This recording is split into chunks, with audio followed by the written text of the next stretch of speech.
Welcome to the God Pill. As we know, as in the days of Noah, so will the coming of the Son of Man be.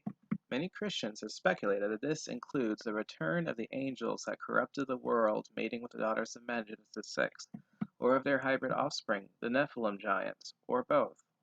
And how would that be possible?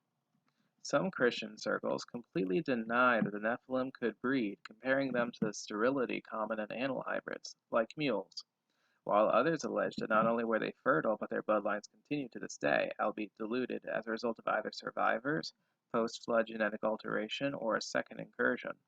Are there answers we can find in a few of the more respectable works outside the Protestant canon? Both 1st Enoch and the Book of Jasher, although I have little respect for the alleged Jasher text we have today, indicate the Watchers and their offspring sinned against the animals as well, producing other forms of monstrosities. This might be why there are all the half-animal beings in pagan religions, among them the Egyptian pantheon. Also in the Book of Jubilees, it indicates there were 3 generations of hybrids, the giants, the Naphil, and the Eliud, or Eljo, making them 1/2, 1/4, and 1/8 Watcher.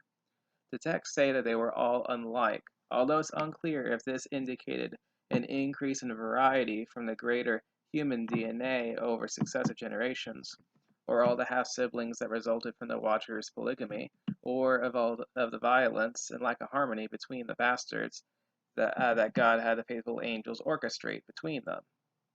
This might explain why some burial grounds with giants you see a decrease in size from generation to generation.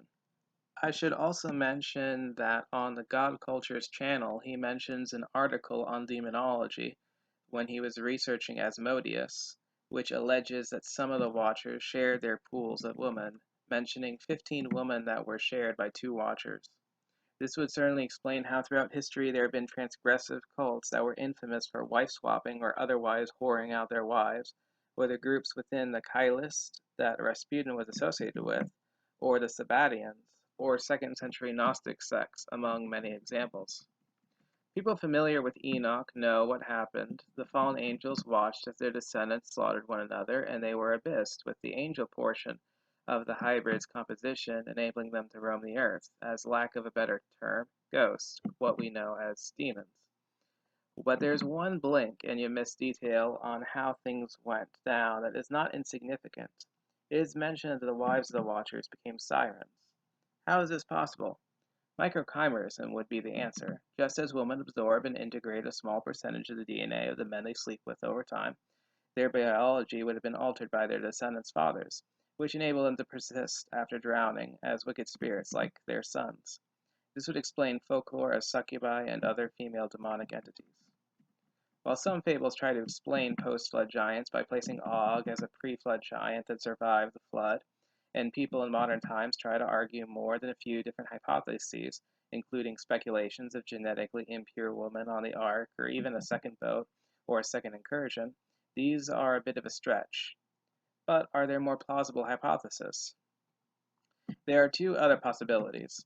One is that given fish were included in the animals sinned against in 1st Enoch, that marine hybrids survived and had subsequent contact with humanity, which would explain Dagon and other fish-based mythological motifs, whether gods or mermen and merwomen, as well as sea snake-based and possibly bird mixes. There are very unusual creatures reported in Antarctica: crabs with furry chests, starfish with 7 arms, and octopuses with 14 tentacles. It's not that implausible and adds fresh meaning to the talk circulating of the enemy's marine kingdom.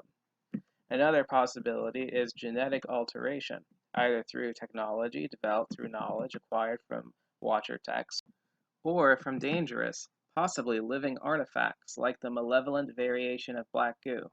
This fits the way some governments and other institutions covet any body or relic of, or associated with, ancient giants. 2nd Esdras chapter 5 verse 8 states, "There shall be a confusion also in many places, and the fire shall be oft sent out again, and the wild beasts shall change their places, and menstruous woman shall bring forth monsters." I am not at a point where I can rule whether or not to treat 2nd Esdras as canon, partially because there is a portion that is hard to reconcile with Ecclesiastes, and partly because it has a very detailed prophecy expanding on Daniel, and books with prophecy should be tested more thoroughly than others. But his second Esdras is a reliable forecast of the future. It is interesting to note all the unusual menstruation observed in both people that submitted to recent medical products or were exposed to the protein shedding of those who did. When base pair sequences come into play, it is certainly not out of the question that current modifications on the general public, or future, or the transhumanist movement, or a push for designer babies after the masses are infertile, would lead to the reemergence of hybrids. It's also possible the Watchers may impregnate women again after they are released from the abyss, perhaps posing as extraterrestrials. Whatever the case, it would make for a very dangerous time, as the Book of Enoch reports. In the time before the flood, the Nephilim exhausted available resources to the point they started eating the men they'd to that point stolen from and probably enslaved. They also drank blood. Could be a real horror show living with superhuman monsters in our midst.